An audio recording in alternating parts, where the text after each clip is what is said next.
Aquí comienza Ciudad Capital, un espacio para analizar los hechos de capital importancia.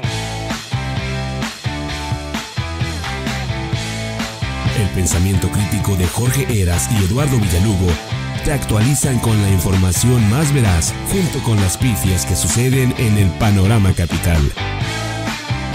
Analizadas a través de datos y voces de capital importancia.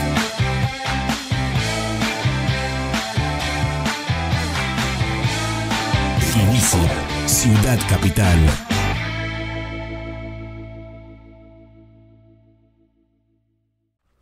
Hola, ¿qué tal? Muy buenos días, bienvenida, bienvenidos sean a su programa Ciudad Capital. Gracias por estar con nosotros, gracias por acompañarnos, gracias por cerrar semana en este lugar, en este epicentro informativo como lo es Ciudad Capital. Le agradezco que esté con nosotros, siéntese, relájese, a menos que esté en el sector público trabajando en estos momentos. No se siente y se relaje, realmente trabaje y ya nos escucha de fondo sin ningún problema.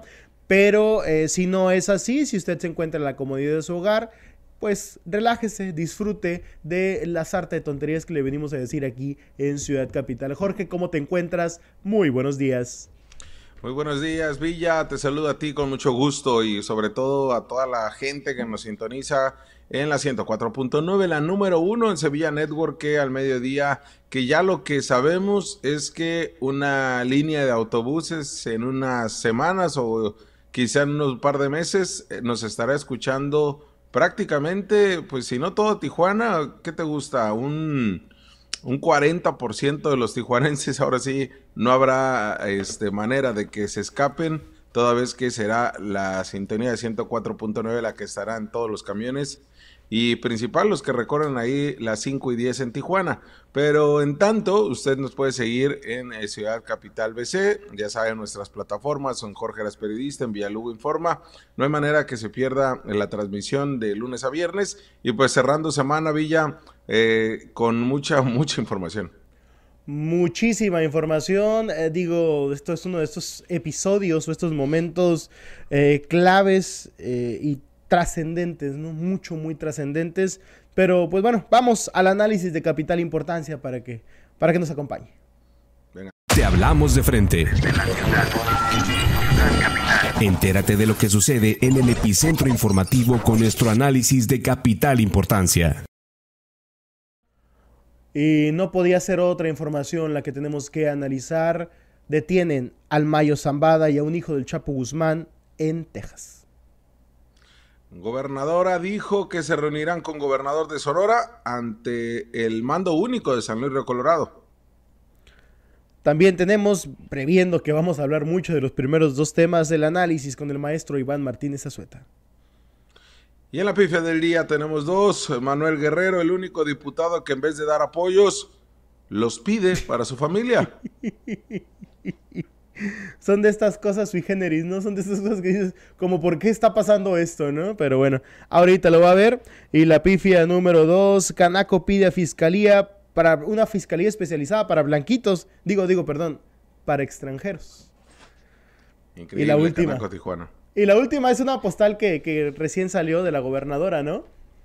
Sí, entre la manera en que quédate como te ve Cantón en las reuniones de la gobernadora, ahí no hay división de poderes, y también la forma en que todo mundo quiere quedar bien con la mandataria estatal, haciendo el corazón por delante, pero ya saben que cuando se hace ese ejercicio, pues termina siendo un desastre, ¿no? Totalmente, pero bueno, Jorge, ya arrancando con el análisis de capital importancia. Caray, ¿con qué información venimos recibiendo el día de ayer? Una información exclusiva de Ciudad Capital. No es cierto. La verdad es que ya ha salido ampliamente difundida en todos los medios de comunicación. Lo que sí es que tengo que reconocer ahí que en Z lo publicamos, antes que nadie. Fue una información que logramos obtener y que estuvo ahí revisando, inspeccionando desde unas cuantas horas atrás. La detención de Ismael Mayo Zambada García, el líder de líderes, el máximo jerarca del cártel de Sinaloa, un hombre que tenía operando en la actividad ilícita alrededor de más de medio siglo como integrante de alguna agrupación delictiva en esta actividad criminal. Fue pionero o de los pioneros de esta ola o este gran impacto o esta trascendencia o que llevaron al narcotráfico a otro nivel. Ismael Zambada García, originario de Sinaloa, fue capturado junto con un hijo del Chapo Guzmán cuando arribaron a un aeropuerto de Texas en un vehículo aéreo privado, en el cual finalmente terminó, según lo que dicen, por entregarse. Te mandé, Isaac, una foto incluso esta foto es importante, es la foto oficial, por así llamarlo, pero tenemos también una imagen donde se logra ver descubierto el propio Mayo Zambada, ya sin este rostro como lo puede ver aquí, ¿no? Esa imagen donde se le ve una cara demacrada, un rostro pues algo pues ya impactado por los años. Tenemos entendido que tiene la enfermedad de la diabetes, que se le ha agravado mucho al propio Ismael Zambada García, y que incluso tiene el riesgo de perder una pierna debido a la situación, a lo grave que se encuentra su situación de la diabetes. Jorge, ¿en qué momento, a 2 meses prácticamente de cerrar la administración, recordarás que te había comentado que muy probablemente íbamos a ver algo muy fuerte en estos 2 meses antes de cerrar el gobierno de López Obrador y también el gobierno de Joe Biden? Y nunca nos imaginamos que fuera una cuestión tan grande como la captura del Mayo Zambada.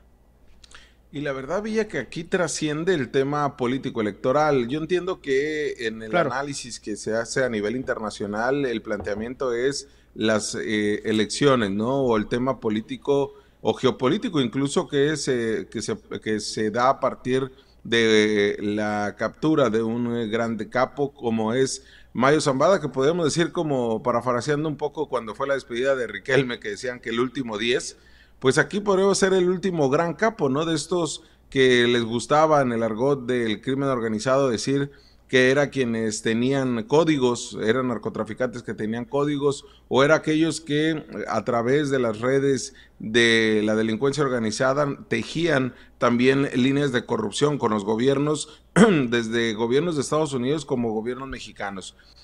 Sí, es tan significativo esto, pero sobre todo creo yo, Villa, que se escapa del tema político electoral a partir de que son entregados. O sea, de que ellos mismos se entregan o de que ellos mismos, hasta el momento lo que se sabe es que llegaron al aeropuerto, un aeropuerto privado o una pista privada de El Paso, Texas, y que a partir de ahí pues es muy sospechoso o dan para muchas interpretaciones el que el hijo del Chapo esté junto con el Mayo Zambada. Y es que sabemos que dentro de la guerra que se vive en las calles, sobre todo en el tema narcomenudeo, pues se da entre estas dos células del mismo cártel de Sinaloa, de quienes en su momento fueron compadres, de quienes en su momento trabajaron y crearon y fundaron el cártel de Sinaloa, como es el Chapo Guzmán, con todos sus hijos, el Mayo Zambada y con todos sus hijos. Hoy viven una guerra encarnizada en las colonias y hablamos de lo que sabemos, como es Baja California, Sonora y también, por supuesto, en Chihuahua y en otras, y en Baja Sur. Pero en el caso específico de esto, lo que sí va a terminar por impactar es en lo político electoral, por la elección principalmente en que se viene de Estados Unidos. Pero la trascendencia de esto tendría que ser más allá de un escenario político electoral, porque como lo referíamos, Villa, acá se trata de un tema que va a impactar en las calles, en la estructura criminal como tal no tanto, pero sí en las calles, que es donde se viven las batallas de crimen organizado.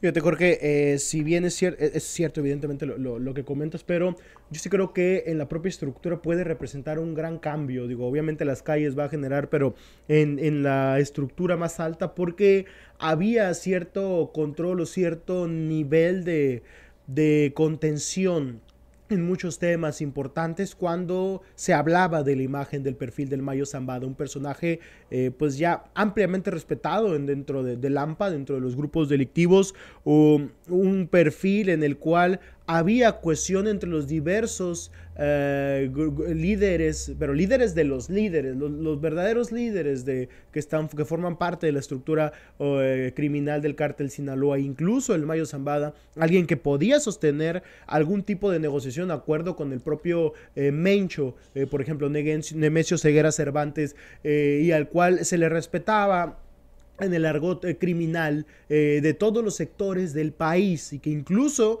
teniendo un hijo dentro detenido en Estados Unidos, u otros hijos detenidos o bajo proceso en algún momento, lograba sortear y lograba mantenerse con una gran prudencia que le permitía la capacidad de conciliación que tiene, poder relacionarse con todos los sectores, incluso hasta con las propias autoridades. De ese nivel estamos hablando. ¿Qué pasa ahora? Pues se descabeza, pero literalmente se descabeza, no una un lugarteniente, ¿no? Se descabeza un grupo en el cual es un individuo que tiene varios hijos, que algunos de ellos todavía viven en México y que forman parte de la estructura criminal, pero tenemos perfiles como el Chavo Félix, por ejemplo, que también representa un nivel de peso dentro de la estructura del cártel de Sinaloa, casado con una hija del propio Mayo Zambada.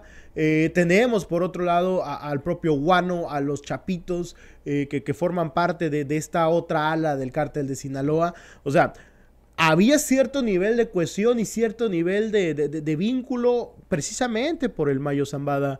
Ahora que no está, vamos a ver qué pasa con todos los demás.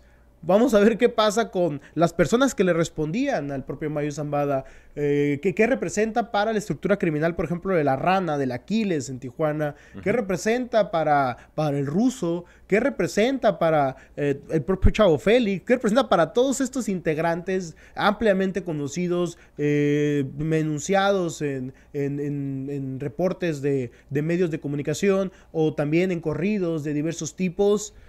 ¿Qué representa para todos ellos y qué tanto puede simbrar la caída de un perfil que, si bien es cierto, se había ausentado ya mucho de la actividad criminal, ya había descansado mucho de sus responsabilidades en otros integrantes, de su familia, de sus vínculos cercanos?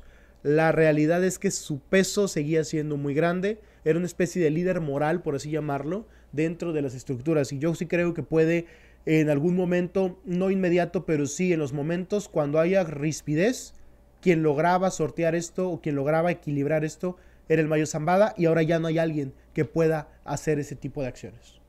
Sí, porque así pasó con el Joaquín Guzmán Loera, ¿no? Cuando se entendía que en la estructura criminal sus hijos obviamente se iban a hacer cargo, nadie pensó o bueno, nadie avisoró lo que se iba a convertir este cártel, ¿no?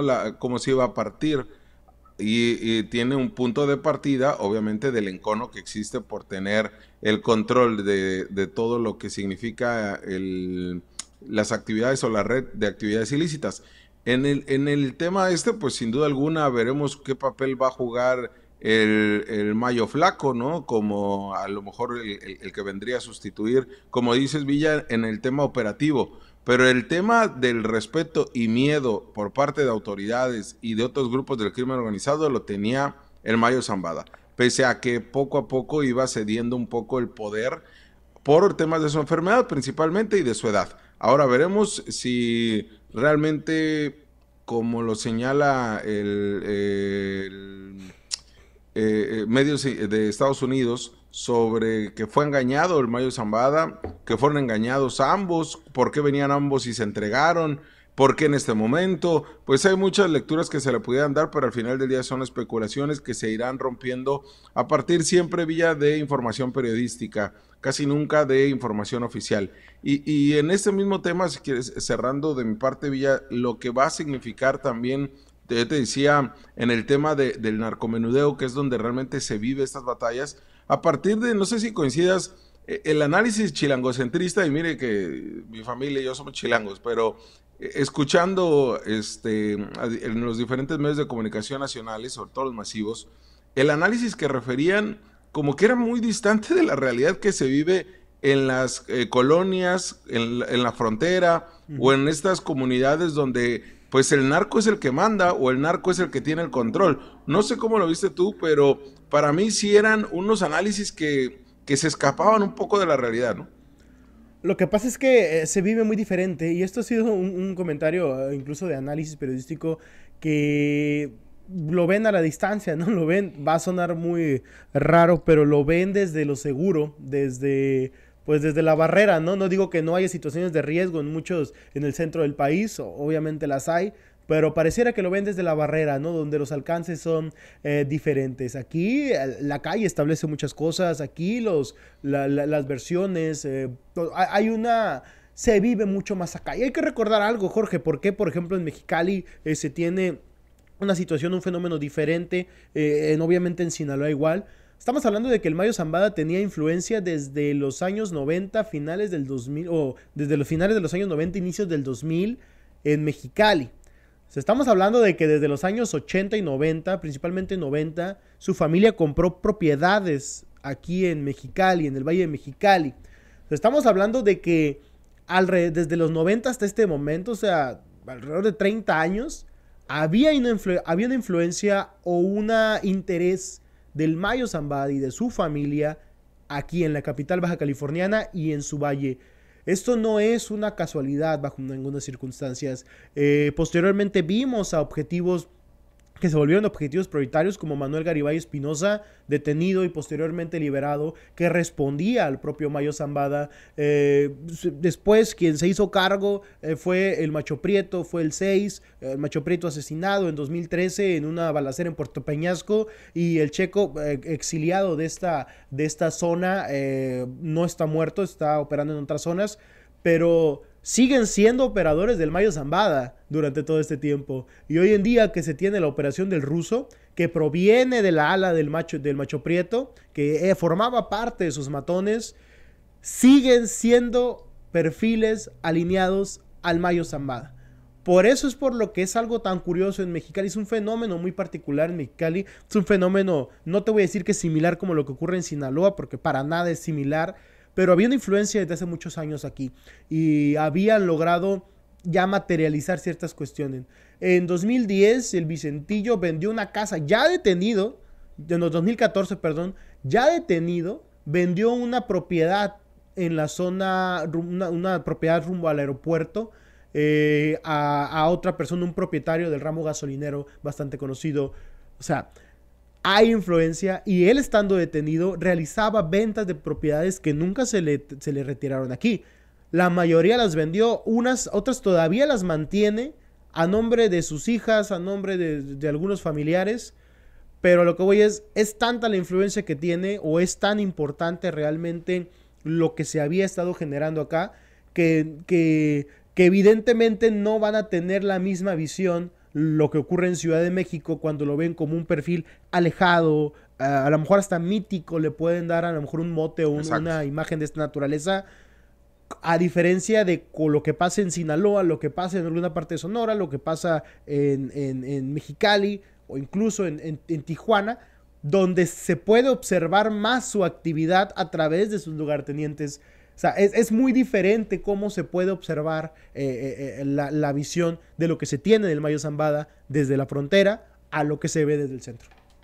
Sí, imagínate cómo cambia la batalla que se vive en el Valle Mexicali o ahorita con el tema del mando único en San Luis Río Colorado, cómo terminará impactando desde Culiacán, Caborca, Sonoita y por supuesto San Luis, Mexicali, y cómo terminará por moverse el tema en la ciudad de Tijuana. Todo esto tiene un impacto y es ahí a partir de donde tendríamos que estar analizando qué va a suceder en las calles, porque se quiera o no, ellos son los que han tenido la batuta y se la han dividido en plazas, o sea, se lo consideran sus plazas.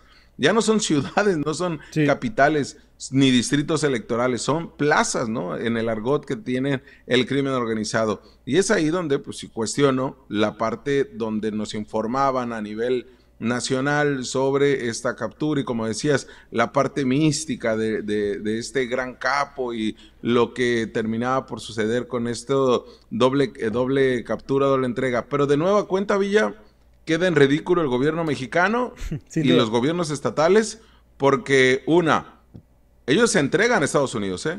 No es como que los capturaron.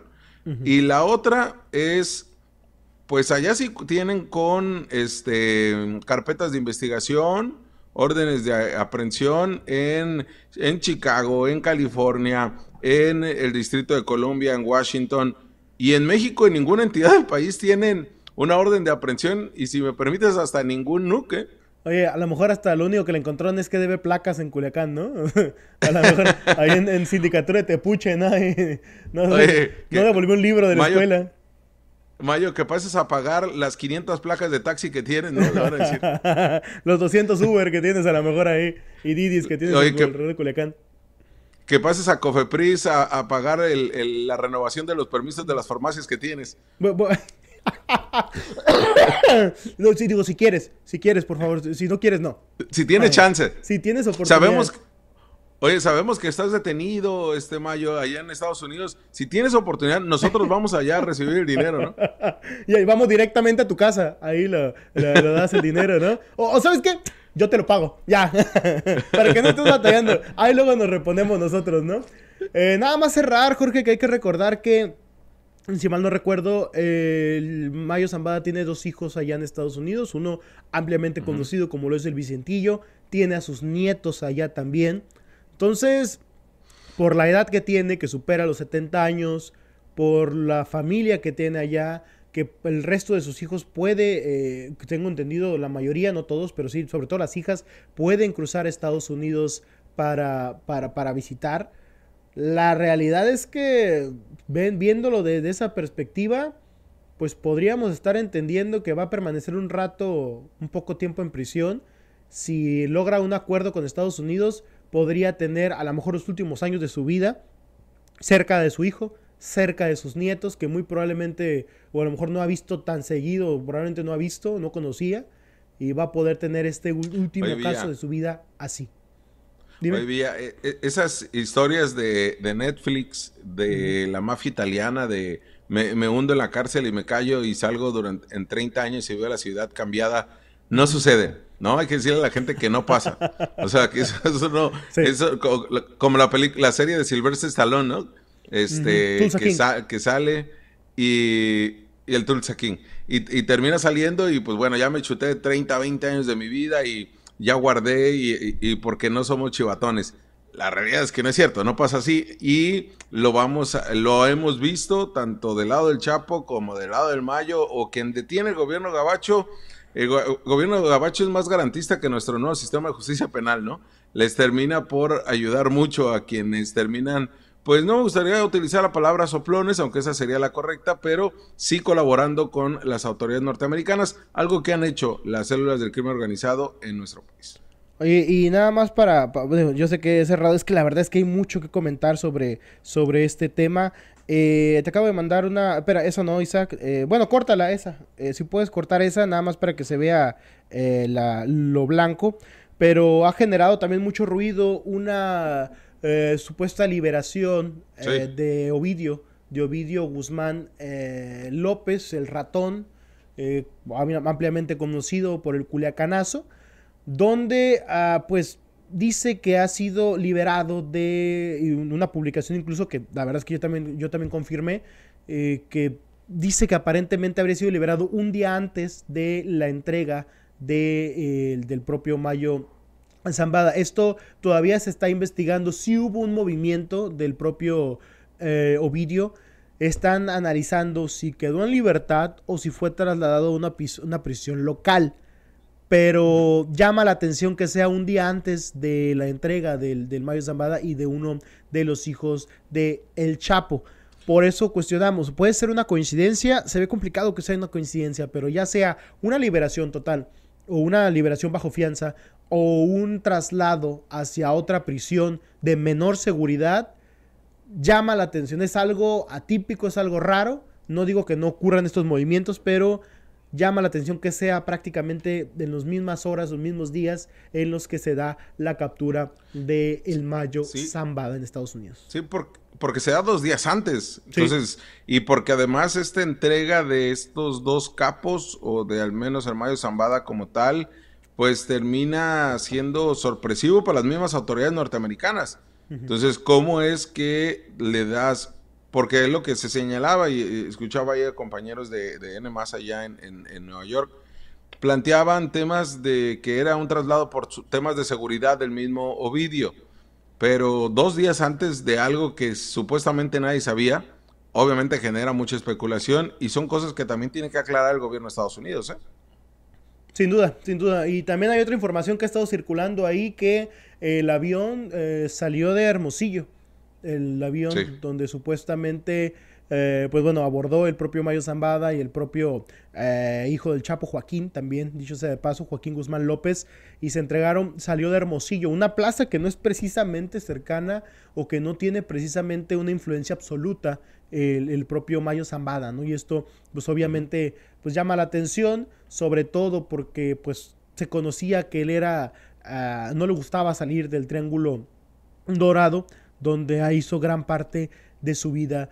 Y pues bueno, vamos a ver cómo termina esta situación. Lo que sí, insisto, también hay que agregar, si mal no recuerdo, el rey Zambada, también el hermano, se encuentra como testigo protegido en Estados Unidos, y esto pues obviamente genera muchas suspicacias, ¿no? de lo que representa. Pero bueno, es la máxima captura del presidente Andrés Manuel López, bueno, del gobierno de Joe Biden, es la máxima captura durante el periodo de López Obrador. Y ahora vamos a ver qué consecuencias tiene en las próximas semanas, porque esto no va a ser aislado, estoy muy seguro de eso. Jorge, ¿alcanzamos el otro tema? Sí. Sobre todo, nada más iba a decir, sobre todo después de lo que dijo Trump, ¿no? Del tema de que el crimen organizado mandaba en México y todas las repercusiones que tenía, ¿no? No, oye, pues bueno, el tema... Ya sabemos que el que manda es el gobierno de Estados Unidos. El tema del mando único, Villa, ¿no? Claro. Porque que sí. La gobernadora del estado el día de ayer se le cuestionó sobre este particular. Sorprendió, no sé qué le pasaba el día de ayer a la gobernadora, si le pasaron mal las fichas informativas, porque generó más ruido con lo que declaró que si no hubiera declarado. Y no para bien, sino para perjuicio del mismo gobierno del estado, o al menos de los planteamientos de la mandataria estatal. Uno sobre el tema de la tarifa, que ya lo hablaremos quizá en la pifia, a ver si nos alcanza. Y la tarifa del transporte público. Y la otra sobre este caso donde pues señala la gobernadora que no descarta que pudiera darse un mando único en Baja California, ¿eh? Sí, la verdad es que, ¿y a raíz de qué? Porque menciona el tema del video que se hizo circular, que de hecho publicamos también aquí en Ciudad Capital. Prácticamente primero que nadie, yo creo que podemos decirlo también. Podemos ponernos odiosos y castrosos en ese sentido. Y a raíz de esto generó una inconformidad, según lo que comenta la propia mandataria por parte del gobierno federal. Vamos a escuchar lo que comenta para que podamos entender o pueda dimensionar las declaraciones de la mandataria, porque sí demuestran dos cosas, incluso molestia, preocupación, pero además su declaración como tal es algo que vale la pena ver y darle el valor necesario, ¿no? Hace ya tiempo se está haciendo un análisis en Baja California para este tema. Ustedes saben que en San Luis Río Colorado y Mexicali pues compartimos las mismas necesidades y problemáticas, ¿no? En ese sentido, comunicarles que el día de ayer me comuniqué con el gobernador Alfonso Durazo. Vamos a tener una mesa de trabajo el próximo lunes, una mesa de seguridad de Sonora y Baja California, y se evaluará las circunstancias en San Luis Río Colorado. Y vamos a evaluar todas las circunstancias en materia de seguridad entre San Luis y Mexicali. Entonces hay un análisis y un planteamiento también por parte del gobierno federal en esta materia. Creo que generó pues mucho malestar el tema del video de los policías municipales. Entonces esto ha generado también acciones inmediatas por parte del gobierno federal y de las autoridades de Sonora y por supuesto que también... Bueno, ahora dice el alcalde de San Luis que le siembra a Baja California cadáveres, que son cuerpos que son acá pero que los llevan hacia allá. ¿Qué opinión le merece? Bueno, mira, yo creo que no es momento de entrar, ¿no?, en que si quién le siembra a quién, porque al final del día compartimos pues muchísimas cosas y la frontera pues al final pues es lo mismo, ¿no? Porque así como están de aquí para allá, de allá para acá. Y creo que pues es un comentario desafortunado el decir que Baja California está sembrando en San Luis Río Colorado. Creo que al final del día tenemos que trabajar en coordinación, coordinados, ¿no? A veces quedan lamentablemente pues entre una frontera y otra, ¿no? No pudiéramos nosotros delimitar esa situación. Y bueno, Jorge, como puedes observar, son fuertes los comentarios que hace la mandataria. Primero que nada, reconoce que hay una influencia del gobierno federal en este tema que le llamó la atención. Surge a raíz del video de los policías municipales circulando con un convoy, con un grupo delictivo. Y pues de alguna forma, después del análisis que hicieron, decidieron tomar el mando único en San Luis Río Colorado. O sea, yo creo que ahí Santos González Yescas puede reclamar la Norma Bustamante por la situación de los videos, porque a raíz de eso fue cuando se volteó a ver para allá, ¿no? Pero fuertes las declaraciones que termina por dar la mandataria estatal. Sobre todo el tema de decir, no descarto que en Baja California, cuando ni siquiera hubo un planteamiento para que así fuera. Lo que sería no sería Mexicali, sería donde hay más homicidios o más incidencia delictiva, como es la ciudad de Tijuana, ¿no? Y donde te representa un descontrol en materia de asesinatos y de robo de vehículos. Entonces, no la capital del estado. Y ahí sí tendría que ver la autoridad, pues la relación que va a tener a partir del mando único que como hemos venido planteando desde el inicio de esta semana, Villa. No es un mando único del gobierno federal como se planteaba en tiempos de Calderón. Este es un mando único del gobierno estatal, quien asume el control de San Luis Río Colorado, Sonora, ante casos de corrupción, violencia en contra de los policías, más de 20 asesinados municipales y el desastre político que tiene Santos González Yescas en San Luis. Todo esto tiene un culpable o un responsable y es Santos González Yescas, porque pues se da más violencia que en San Luis. En Obregón, Sonora, ¿no? Se da más violencia en Caborca, se da más violencia hasta en Sonoita, o sea, se da más violencia en otros municipios que quizá incluso los más cercanos a Sinaloa o los más cercanos a la parte de Durango. Esto es donde tendría que verse como el desastre político que se tiene y de seguridad, sin duda alguna, con lo que sucedió en el Golfo de Santa Clara, por ejemplo, con San Luis Río Colorado, y lo que representa una zona que es operada tanto por en Mayo como en su momento por los Chavos. Fíjate que si bien es cierto, hay una mayor incidencia de desapariciones, de homicidios, de robo de vehículos en Tijuana, por ejemplo, que son los delitos que más se analizan. En el Valle de Mexicali, concretamente, no en la ciudad, pero sí en el Valle, hay un descontrol muy particular. Es un descontrol que se ve de una manera similar a la que se ve en la zona del Valle de Guadalupe, bueno, el Porvenir, para que nadie se vaya a enojar porque les hace mella, no les genera ruido, escozor, que digan delincuencia Valle de Guadalupe y los ricos se vuelven locos, no, por favor, no lo hagan, ahí está ya, pero bueno, le diremos Porvenir para que usted no se sienta, si usted es una persona que está, en lugar de aplaudir, mueve sus joyas, lo puede hacer sin ningún problema, ¿no? Es una misma zona porque hay un desgobierno, hay un desorden y no me lo malentienda, sobre todo en la limítrofe, que es particularmente yo creo donde se pudiera considerar esto, la limítrofe de San Luis Río Colorado con Mexicali, hay un desorden por parte de las autoridades y esto hay que reconocerlo de los tres niveles. ¿No? ¿Cómo? En el 57, ¿no, Villa? Es el ejemplo más claro. En el 57 todavía alcanza el 43 y el ejido Oviedo Mota reacomodo, ¿no? Este triángulo que se ubica en esta zona, todavía una parte, a lo mejor probablemente los algodones, hay un control por parte de la policía municipal, bueno, hay una influencia e intervención por parte de la policía municipal, pero son muy pocos. O sea, aparte de que digo, evidentemente, seguramente hay involucramiento de la policía municipal con grupos delictivos, como ya lo vimos en un video, pero más allá de eso, es muy débil la fuerza policial que tiene la policía municipal para poder proteger esta zona. A eso me refiero. ¿Cómo poder combatir a un grupo delictivo cuando a lo mejor por cuadrante tienes una patrulla? Cuando los grupos delictivos a lo mejor concentrados en las zonas tienen 20, 30 sicarios. O sea, ya ni siquiera es una cuestión probablemente de soy parte de la delincuencia organizada. Es un tema de supervivencia. O sea, son muchos factores que se dan en esta zona, a diferencia de Tijuana, que si bien también hay involucramiento de los grupos delictivos, la realidad es que pareciera como que todavía pueden llegar a trabajar juntos. Son un desastre, son un desorden en Tijuana, es un caos, sobre todo en las zonas de la periferia, pero todavía puede llegar a haber algunas cuestiones ahí dignas de rescatar en las detenciones. En el Valle de Mexicali sí están sobrepasados, los grupos delictivos creo que tienen una influencia muy grande, muy fuerte, los han dejado crecer a lo largo del tiempo y la policía municipal la verdad es que está reducida en comparación de la fuerza operativa de los grupos delictivos, y por eso es por lo que creo que se pudiera sí dar un mando único, más probablemente en el Valle de Mexicali, en el Valle específicamente la ciudad, no en el Valle, que por ejemplo lo que se vive en Tijuana, ¿no?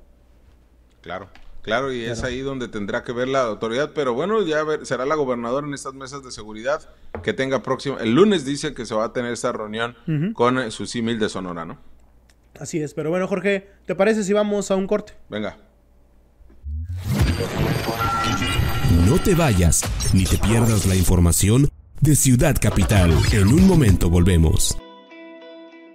Atención, cachanillas, el gobierno de Mexicali está modernizando el alumbrado público con luminarias LED en todo el municipio. Ya instalamos 20,000 en 141 colonias y vamos por otras 20,000 luminarias más para toda la ciudad y el valle, porque un Mexicali más iluminado es un Mexicali más seguro. Gobierno de Mexicali, uniendo esfuerzos.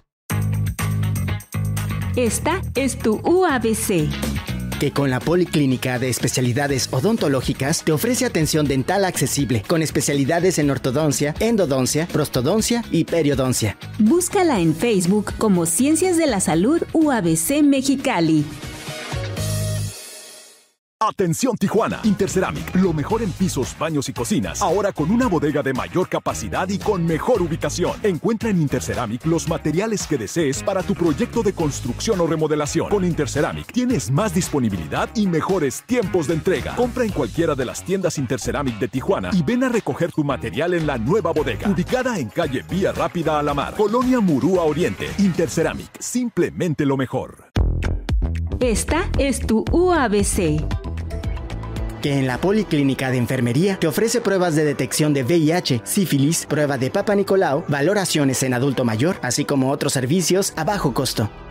Búscala en Facebook como Policlínica Universitaria Área Enfermería.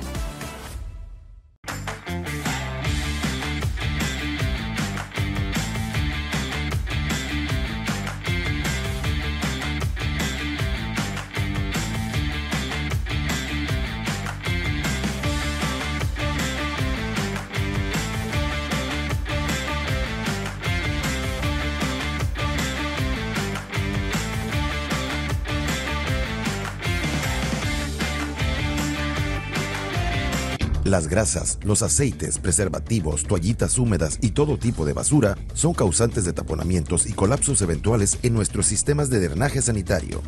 Trabajando juntos, ciudadanía y gobierno, podemos mantener nuestros drenajes funcionales. Existen depósitos de reciclaje para colocar aceites, grasas y plásticos, y los demás desechos arrójalos a la basura. Cuidar el drenaje nos hace fuertes. Comisión Estatal de Servicios Públicos de Mexicali.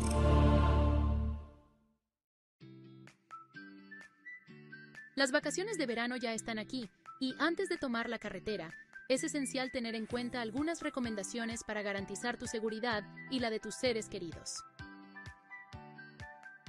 Primero, revisa las condiciones mecánicas de tu vehículo. Durante el viaje, utiliza siempre tu cinturón de seguridad. Recuerda respetar en todo momento los límites de velocidad y las señales de tránsito. No utilices tu teléfono celular mientras conduces. Si consumes alguna bebida con alcohol, no conduzcas. Y muy importante, ante cualquier emergencia, comunícate a la línea 911. La prevención es una tarea de todas y todos. Viaja con responsabilidad y disfruta de Baja California.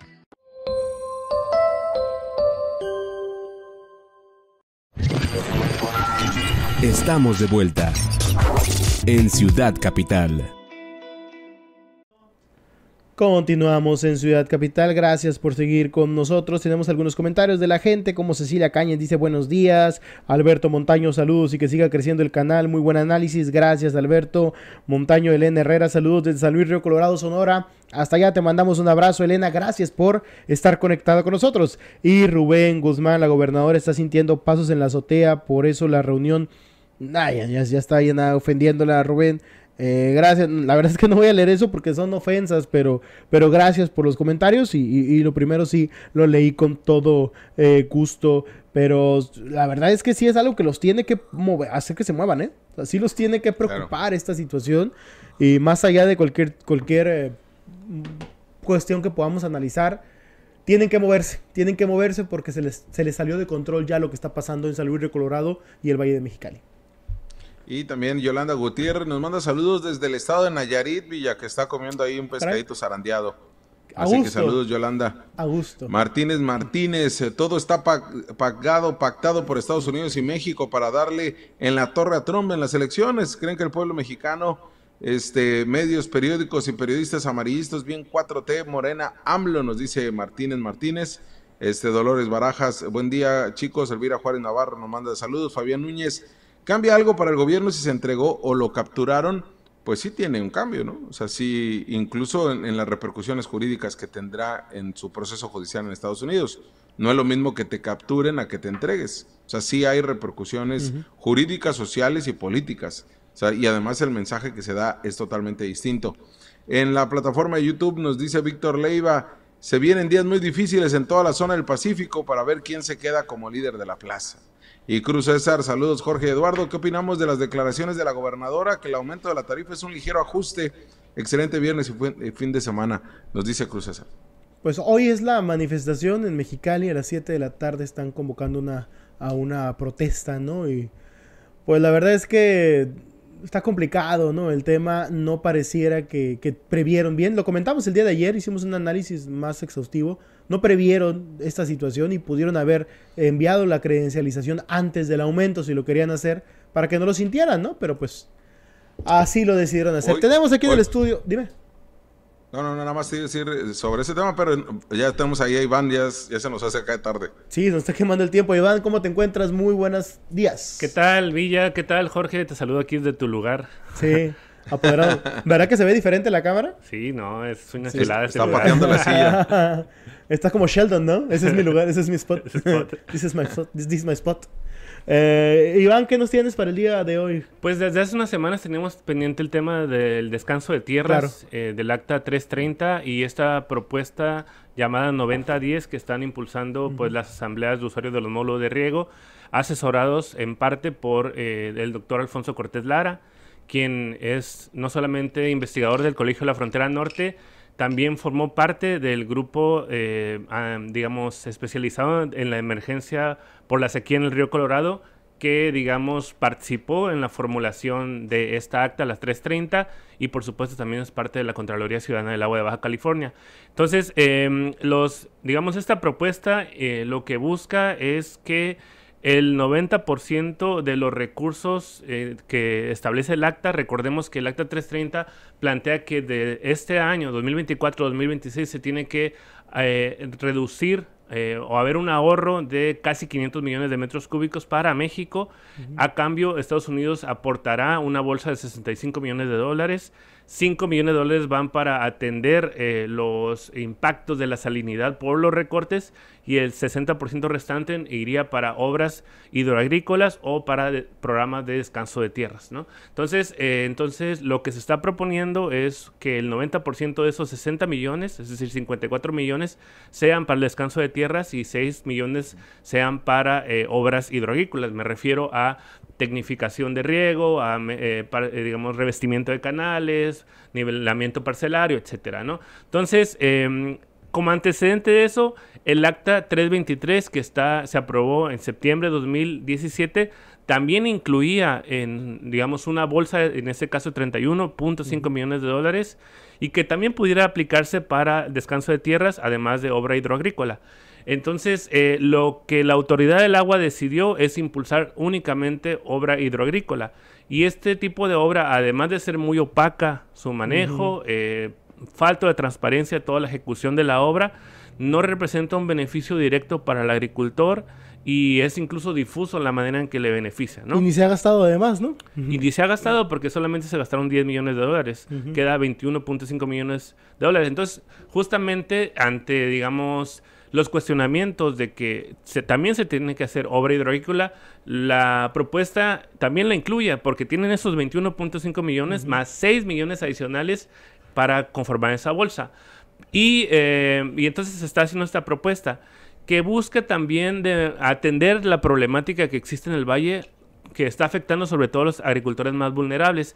Cabe decir que la propuesta es algo que, digamos, es una necesidad ante una realidad que ya está, ¿no? Digamos, los recortes en general tienen sus afectaciones ambientales, sociales, económicas, productivas, pero ya están pactados esos recortes, ¿no? De casi 500 millones de metros cúbicos. Entonces, digamos que es una propuesta que atiende esa realidad y que, insisto, busca hacer justicia para estos agricultores. ¿Por qué? Porque no cualquier agricultor del Valle de Mexicali puede entrar al programa de descanso de tierra, sino aquellos que reúnan 3 características, que sean cultivos de baja precios en el mercado, que estén deprimidos los precios en el mercado. Vimos todas las protestas de los trigueros, ¿no? Porque no les es redituable sembrar sus parcelas. La segunda es que sean parcelas con riego por gravedad. Y la tercera, que sean suelos de baja productividad. Entonces, digamos que el recurso busca que aquellos, insisto, agricultores más vulnerables puedan recibir ese dinero extra y que les permita pagar su cartera vencida, comprar insumos y se prepara, digamos, para... porque es temporal, son 3 años, ¿no? E incluso no va a aplicar los 3 años a un solo ejidatario, ¿no? Son 2 nada más. Solamente 2, sí, máximo. Entonces, digamos que es una manera de... La idea es que se capitalicen los agricultores para que puedan seguir haciendo sus labores, ¿no? Entonces, no cualquiera puede entrar, también por módulos de riego, los 22 módulos, hay porcentajes de esos recursos que se puede aplicar con base a las hectáreas que tienen por riego por gravedad. Y, insisto, es una visión que atiende la problemática y algo muy, muy importante es lo que se va a pagar por hectárea a los agricultores, porque, por ejemplo, cuando se empezó a generar esta idea de que se aplicara el recurso para descanso de tierras, la autoridad del agua dijo, bueno, yo les puedo ofrecer 7,000 pesos por hectárea, ¿no? Sí. Cuando, si divides ese recurso en el número de hectáreas, que son 44,000 hectáreas más o menos, poco menos, lo que se requiere para, digamos, ahorrar ese volumen de agua, y más o menos, dependiendo de cómo esté el cambio del dólar, pero serían alrededor de 21,000 o 22,000 pesos por hectárea. Entonces, y eso con base a un estudio técnico argumentado, insisto, por el doctor Alfonso Cortés Lara y otros asesores de los módulos de riego. En cambio, con agua no presentó absolutamente ningún documento que diera respaldo porque estaba presentando eso. Y eso está generando, lo interesante, una especie de revolución en el Valle de Mexicali, ¿no? Porque la información le está llegando de manera directa y se busca, insisto, los principios de transparencia y justicia. Y los módulos, ya creo que no sé cuántos van, 6, 7 módulos que tienen la asamblea y que todos aprueban esta propuesta 90-10 a reañadientes de la Autoridad del Agua. Fíjate que me tocó ir a mí al Valle de Mexicali justamente a una de estas reuniones. Odian a la Conagua, los ejidatarios. Sí, les tienen un odio profundo. Lo identifican como un ente corrupto que se ha estado burlando y aprovechando de ellos. E incluso aprovecharon para despotricar contra algunos líderes de módulos de riego. Pero la Conagua es a quien principalmente reclaman por su inactividad, por lo cerrada que está realmente hacia los temas, porque esta opción incluso podría, si durante un año descansas la tierra, podría al año siguiente con un regado debido, podrías hacer que se volviera mucho más fructífera, ¿no? De lo que estaba si continuabas con una siembra habitual, ¿no? O sea, hasta beneficia a la producción. Tengo entendido. Sí, totalmente. Incluso la propuesta técnica tiene recomendaciones para justamente lo que dices, buscar generar mayor productividad en los terrenos con una práctica que es agronómica, que es también descansar tierras, ¿no? El barbecho que se le conoce. Entonces, sí, pudiera beneficiar. Incluso hay muchos que ya lo hacen y no sabían que había un recurso que digamos, del acta anterior. Entonces, eso.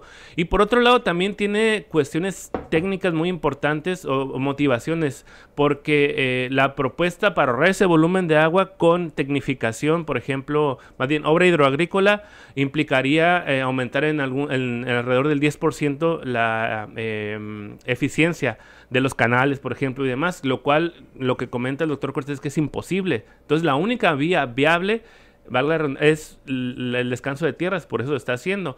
Y por otro lado, algo que cuestionan, porque nosotros hemos criticado el Acta 330 y hemos dicho, insisto, que los recortes son perjudiciales para, y sobre todo la desigualdad que existe siempre en las negociaciones, ¿no? Pero insisto, bajo esa realidad, pero nos cuestionan, o ha habido cuestionamientos, incluso de nosotros mismos, de decir, ¿y cómo se diferencia eso a darle agua, por ejemplo, a Constellation Brands o a Niágara, ¿no? En este caso, porque es algo que ya está pactado y que se tiene que hacer, ¿no? Ese volumen de agua.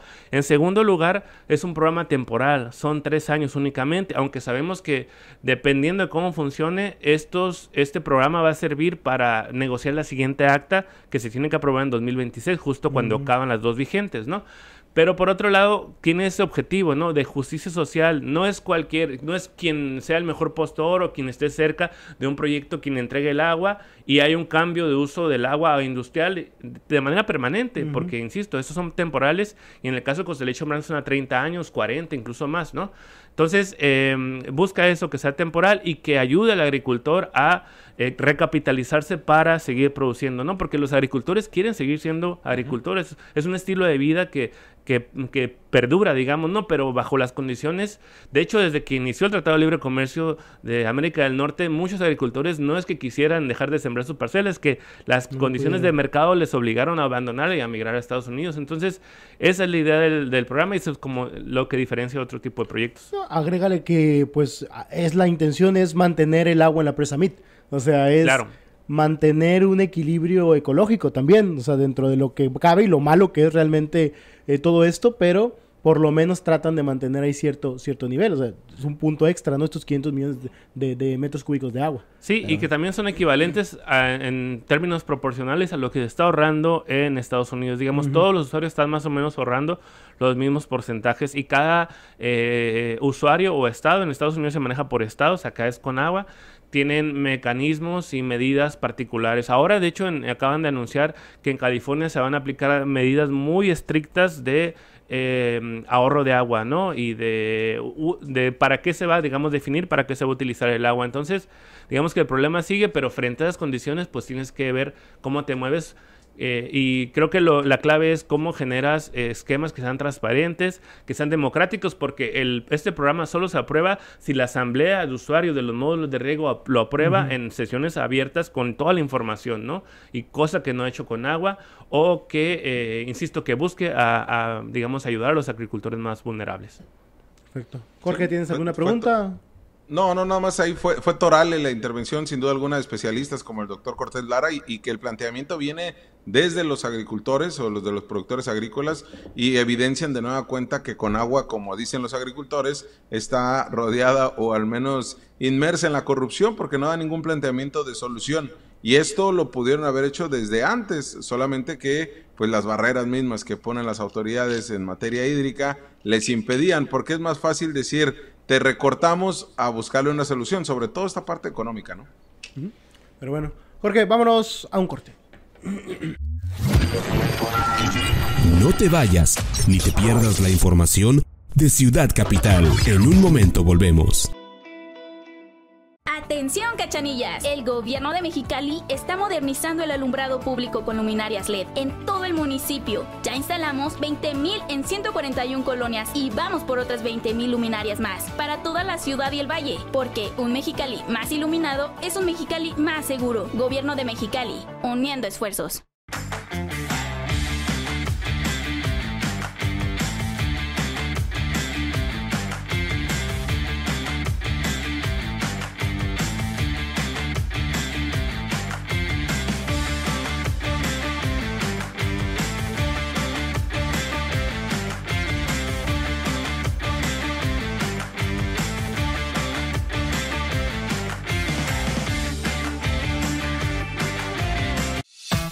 Esta es tu UABC, que cuenta con la Policlínica de Medicina General. Está abierta al público. Te ofrece consultas médicas, rayos X y electrocardiogramas a bajo costo.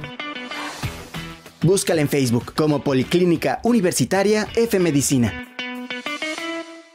Atención Tijuana, Interceramic, lo mejor en pisos, baños y cocinas, ahora con una bodega de mayor capacidad y con mejor ubicación. Encuentra en Interceramic los materiales que desees para tu proyecto de construcción o remodelación. Con Interceramic tienes más disponibilidad y mejores tiempos de entrega. Compra en cualquiera de las tiendas Interceramic de Tijuana y ven a recoger tu material en la nueva bodega, ubicada en calle Vía Rápida a la Mar, Colonia Murúa Oriente. Interceramic, simplemente lo mejor. Esta es tu UABC. que con la Policlínica de Especialidades Odontológicas te ofrece atención dental accesible, con especialidades en ortodoncia, endodoncia, prostodoncia y periodoncia. Búscala en Facebook como Ciencias de la Salud UABC Mexicali. Las grasas, los aceites, preservativos, toallitas húmedas y todo tipo de basura son causantes de taponamientos y colapsos eventuales en nuestros sistemas de drenaje sanitario. Trabajando juntos, ciudadanía y gobierno, podemos mantener nuestros drenajes funcionales. Existen depósitos de reciclaje para colocar aceites, grasas y plásticos, y los demás desechos arrójalos a la basura. Cuidar el drenaje nos hace fuertes. Comisión Estatal de Servicios Públicos de Mexicali.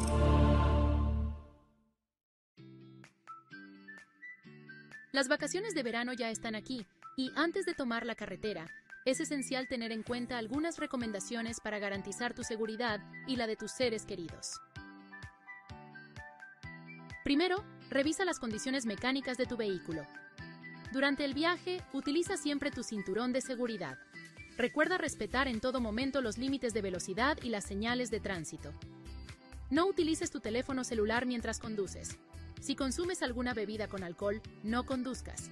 Y muy importante, ante cualquier emergencia, comunícate a la línea 911. La prevención es una tarea de todas y todos. Viaja con responsabilidad y disfruta de Baja California.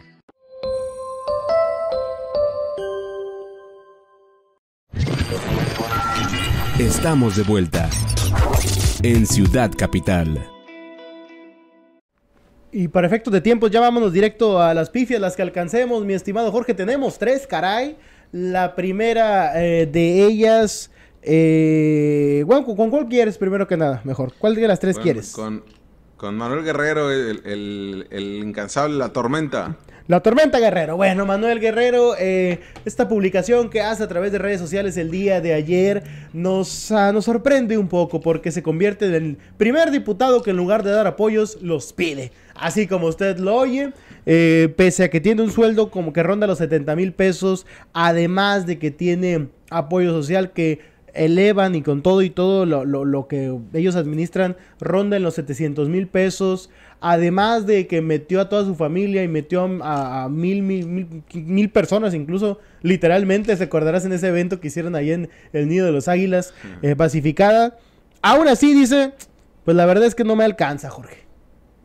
Sí, y es que en un grupo de la CESPEM, donde todavía él tiene su plaza y donde seguramente se va a jubilar y donde tiene un muy buen sueldo. Más, oye, y donde dicen que quiere irse cuando termine de diputado, se quiere ir a trabajar a CESPEM, por cierto. A CESPEM. Cuidado, Carrasco, te están pateando ahí te tumban, Carrasco. La cuna. Oye, pero además ahí, pues, lo que termina exhibiendo, pues, es de que pues va a hacer sus estudios en Argentina, lo cual a lo mejor es un intercambio. Y usted dirá, pues bueno, qué bueno que consiga dinero de una rifa y no lo utilice el dinero del erario, ¿no? Pero pues con Manuel Guerrero nada lo detiene. Entonces ya pacificó a su familia que no pueda pagarle con su dinero, ojo, no con recurso público, el viaje a su hija. Dice, mi hija Lucía Guerrero hace una actividad para Fondos Viaje Estudios Argentina. Quien guste cooperar, está el teléfono WhatsApp y ahí pone una rifa con un costo de 100 pesos, o sea, no con cualquier cosa, si son 100 pesitos y marca. Y pues bueno, es un apoyo para poder hacer que viaje a Argentina. Iván, ¿qué te parece? Sigue exprimiendo a la clase, a las burocracias. Sigue exprimiendo a las burocracias, porque lo hizo aparte en el de Césped, ¿no? Donde él trabaja, encuentra nuevas formas, nuevos mecanismos para explotar a su gente, Iván. Sí, totalmente, oye, ¿no? ¿Qué sigue? ¿Que pida para la renta? ¿Para el pago de la luz? ¿Para el recibo loco? Que pida ya a Tamay que lo ayude para... Un mal chiste, pero pues en Argentina le va a salir muy caro ahorita, ¿no? Lamentablemente, ¿no? Con el dinero, Manuel Guerrero, con el que ganas ahí, puedes mandarle una mesadita y sin problemas gana en Argentina, ¿eh? Sí, ¿no? Pero sí las cosas, incluso en las universidades está, le digo, para la hija de Manuel Guerrero está muchas protestas, muchos movimientos, ¿no? Por el tema de los recortes de Milei, por cierto. Sí, los recortes de Milei que ha hecho, que han movilizado a un gran sector de la población, pero pues Manuel Guerrero aparte ya tiene también una cervecería, ¿no? Creo que ahí tiene acciones, sí. no recuerdo, en la MXL, no sé si sea realmente, lo voy a investigar, le voy a poner especial atención a eso, pero pues si ya tiene negocio, si ya tiene la base, si ya está prácticamente jubilado, si metió a 1000 personas literalmente a trabajar al sindicato, pues yo creo que sí puede, ¿no? Hacerse ahí de una vaquita para ayudar a su hija. Pero bueno. Y su hija se va a dar cuenta que si su papá viviera en Argentina fuera del gabinete de Milei, ¿eh? Sin duda, por más que la juegue de izquierdoso, es de ultraderecha, ¿no? Nos queda clarísimo. Jorge, la segunda pifia. Vamos con la del corazón por delante, porque esta me encanta. Esta imagen, si la podemos ir acercando, pero pues dice la gobernadora, mi gabinete, mi bancada. Así lo dijo, tal cual. Mi bancada es la que presento aquí, y todos asentando diciendo, sí, somos su bancada, con el corazón por delante que ponen. Pero Jorge, llama la atención muchas cuestiones, ¿no? En esta postal que deja la gobernadora, donde pone a todos con el corazón. Por ejemplo, a Jorge Ramos, pues que en teoría no era su bancada, ¿no? Pero pues, porque entró por el verde, entre comillas. Pero ahí lo vemos muy campante. Sí, y además, pues les preguntaron, en vez de decir cuando fuera la fotografía, digan cheese o para que la sonrisa, o digan whisky, ahí fue, digan incremento de tarifa del transporte público.